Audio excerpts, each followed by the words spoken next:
magaalada Jowhar xarunta dawlad goboleedka Hirshabelle waa magaalo sii fidaysa isla markaana horumaraysa. Waxa tusaale aan u soo qaadan karaa daaraha dhaadheer ee ku yaala xaafadda weyn ee Hantiwadaag oo dhowr xaafadood kale. Sidoo kale Hantiwadaag waxa ku yaala suuq weynaa ee la magac baxay isna Hantiwadaag. Asa ahaatee waxaaba muudaba markii aad dhex joogto suuqaasi in aad dhex joogto qayb ka mid ah suuqa bakaaraha. ganacsatada qaar oo aan weydiiyay arrinkan waxay ii sheegeen in ay ku timid dadaal iyo juhdi iyo sidoo kale markii iyagu inta ay wada fariisteen isla markaana go'aan ah ay qaateen in suuqaasi ay ka shaqeeyaan bilic soo celintiisa iyo dib u dhiskiisa. sidaad arkaysaan mootadan halkan marayso oo ah mooto gaari waxay ka mid tahay mootooyinka looga shaqeysto magaalada tan Jowhar oo dadku ay ku xamaashaan.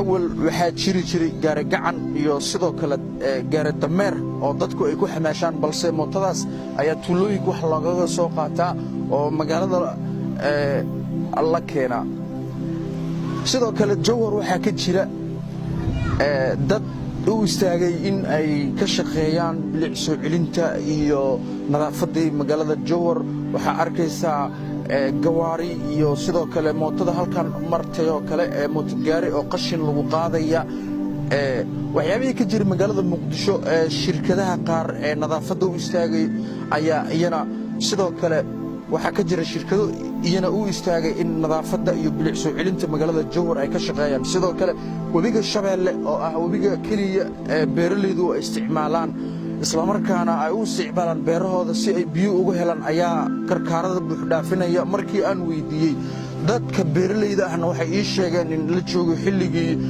dadka beeralayda ay ka faa'iideysan lahaayeen kheyraadkooda iyo in ay sii kordhiyaan wax soo saarka.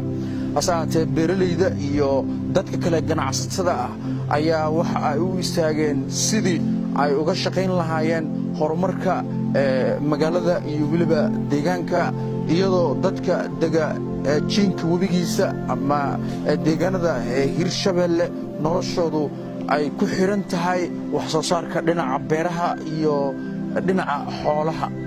asa ahaatee waxa arkaysa dad beeraley ah oo dhinaca kalena aad sii arkaysa dad xoololey ah maadaama gobolka ama deegaanada Hirshabelle ama gobolada Hirshabelle ay yihiin gobollo ku ambaxay wax soo saarka dhinaca beeraha iyo sidoo kale dhinaca dhaqidda xoolaha.